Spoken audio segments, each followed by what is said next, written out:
Pessoal, tudo bem com vocês? No vídeo de hoje nós vamos falar sobre o estudo da anatomia na medicina. Então bora lá!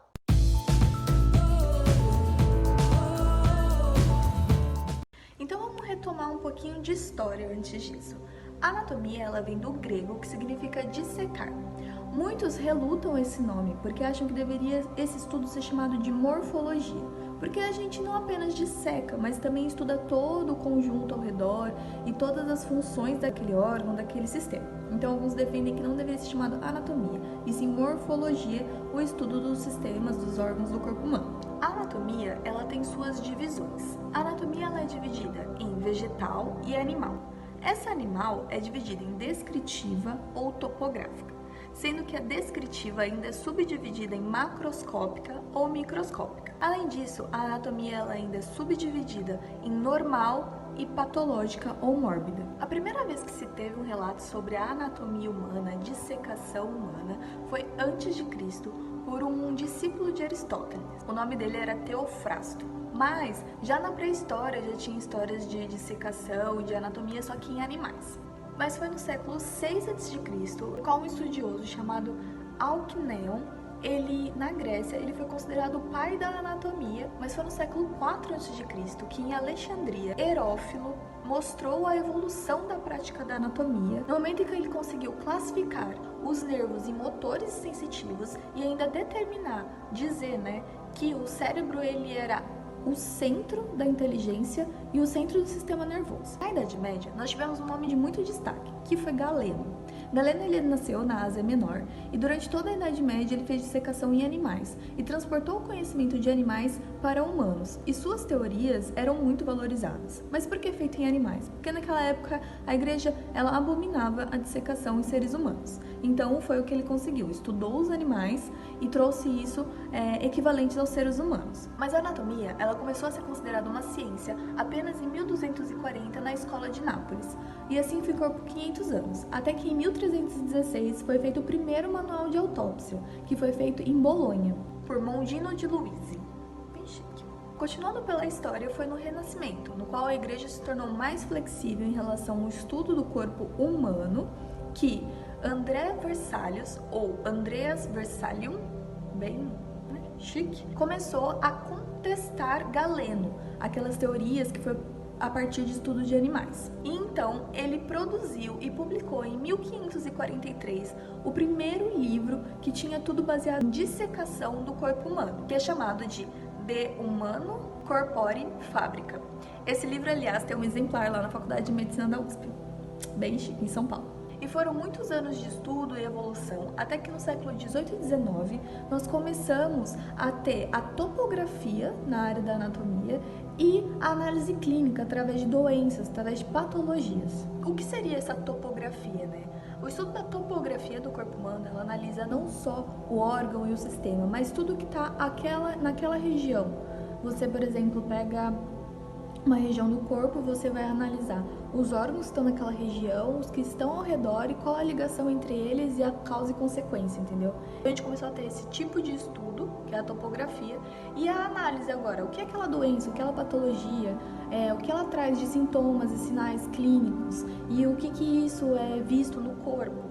Aí isso foi no século 18 e 19, até que evoluiu o que temos hoje, na qual a gente pode observar o corpo humano com a pessoa viva, através de exames de imagem. Nós temos vários, o raio-x, a ultrassom, tomografia, ressonância, e estamos no patamar que estamos hoje, que podemos ver praticamente tudo. Não digo tudo porque eu não conheço, Então agora que a gente sabe mais ou menos como aconteceu, um pouco sobre a história da anatomia, eu quero dizer pra vocês como foi na faculdade, de medicina da USP quando eu entrei. A gente teve contato com o cadáver desde o primeiro ano e, assim, eu vou dizer pra vocês que aquela questão que muitos falam do cheiro, muitas faculdades elas não estão mais usando formol e sim glicerina, então o cheiro já não é algo tão presente e forte que faz as pessoas passarem mal. Você gostar ou não, acho que gostar ninguém gosta, mas você ter facilidade em ver cadáveres ou não fala se você é um bom ou não médico. Cada um tem a sua sensação, entendeu? Igual quando fala, não posso ver sangue, então não posso ser médico. Não é bem assim, a gente tem várias vertentes na medicina. Talvez você tenha que passar por isso para se formar, é lógico, não vai ser tão fácil para você quanto para os outros, mas a medicina tem tantas áreas que você não é obrigado a gostar de tudo e ser o melhor em tudo. E quando eu entrei, pra mim sempre foi muito tranquilo, ainda mais que lá não tinha esse cheiro de formol, então foi fácil, foi desde o primeiro ano. No primeiro ano a gente teve dissecação, no segundo ano também. Nós dissecamos o trato gastrointestinal e o aparelho urinário reprodutor. E foi muito, muito legal. Eu tenho lá no meu Instagram a foto do meu kit de dissecação, até fiz um questionário esses dias pra vocês. Se você não tá sabendo, é que você não me segue lá. Vai lá seguir que a gente sempre tá conversando. E como funcionam as provas, né? As provas, elas são bem intensas, eu acho, porque, tipo, é aquilo mesmo que todo mundo fala. A gente entra em pequenos grupos, cada um senta numa bancada, aí tem um alfinete na parte que você tem que saber, dá alguns segundos, você tem que olhar, escrever na folha o que é aquilo e próximo. É uma prova, nossa, muito tensa. Eu acho que o pior até hoje, pra mim, foram os músculos do braço, que agora estão doendo de eu segurar o celular. Mas esses foram os piores. Nossa, é muito difícil distinguir. Eu achei muito difícil. Mas o resto, assim, se você estuda é algo que é aquilo, sabe? Não tem como mudar. É ruim também quando a peça que você tem não é muito clara ou é muito antiga. Mas é isso que tem. Mas geralmente dá pra entender tudo. O tempo parece pouco se você não souber. Se você souber de ter estudado, o tempo vai ser o suficiente. Só que é bem estressante. É uma prova muito estressante. Mas é gostosa. No final. É melhor do que muitas vezes fazer a prova lá na sala, sabe? É mais dinâmico. Mas o que mais me impactou das aulas de anatomia, quando eu conheci a anatomia e toda essa ciência, nem foi estar ou não em contato com o cadáver. Foi o que eu aprendi, que foi a oração do cadáver. Pra mim é uma oração linda, é uma oração que mostra como nós seres humanos não somos nada. Só que ao mesmo tempo, quanto a gente tem que ter empatia e respeitar o próximo. E tanto que eu ainda tenho vontade de fazer uma tatuagem com essa oração, porque eu acho ela muito linda, e eu vou colocar aqui pra vocês lerem. E é uma oração que mexe muito comigo, e que eu acho que é primordial, todo estudante da área da saúde, ter o conhecimento sobre essa oração do cadáver, e respeitar o corpo que tá ali na tua frente. Respeitar aquela pessoa que teve ou não escolha de estar ali. Vou explicar pra vocês, porque talvez ela não tenha tido escolha. E a gente tá tendo um privilégio surreal de estar tendo contato com aquele corpo. E que aquele corpo, ele teve uma família, aquele corpo, ele teve uma história. Aquele corpo, ele pode não ser conhecido por você, mas ele foi conhecido por alguém. E é isso que essa oração diz, sabe?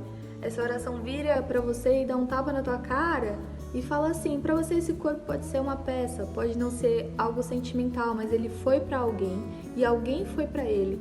E hoje ele simplesmente tá aí, sem alma, sem vida. Mas respeite a história que ele teve. E foi algo que me impactou muito. Vou colocar aqui pra vocês por uns segundinhos. Leiam, recomendo que leiam muito e sempre lembrem disso.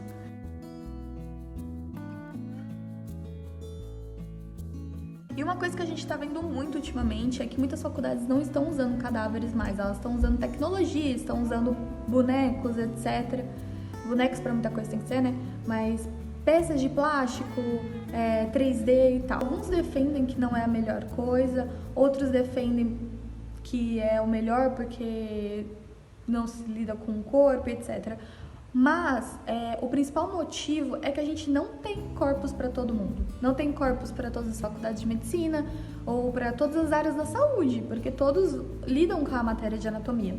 Então é por isso que agora a novidade é imagens, é 3D, etc. Porque nós não temos a cultura no Brasil, a cultura de doar o corpo para a ciência. É bem complicado. Mas também tem as pessoas que não gostam dessa situação e tem essa alternativa. De faculdade para faculdade, mas a principal razão muitas vezes é porque não tem corpo suficiente. E como faz, né? Se eu quiser doar meu corpo para a ciência, eu fui atrás.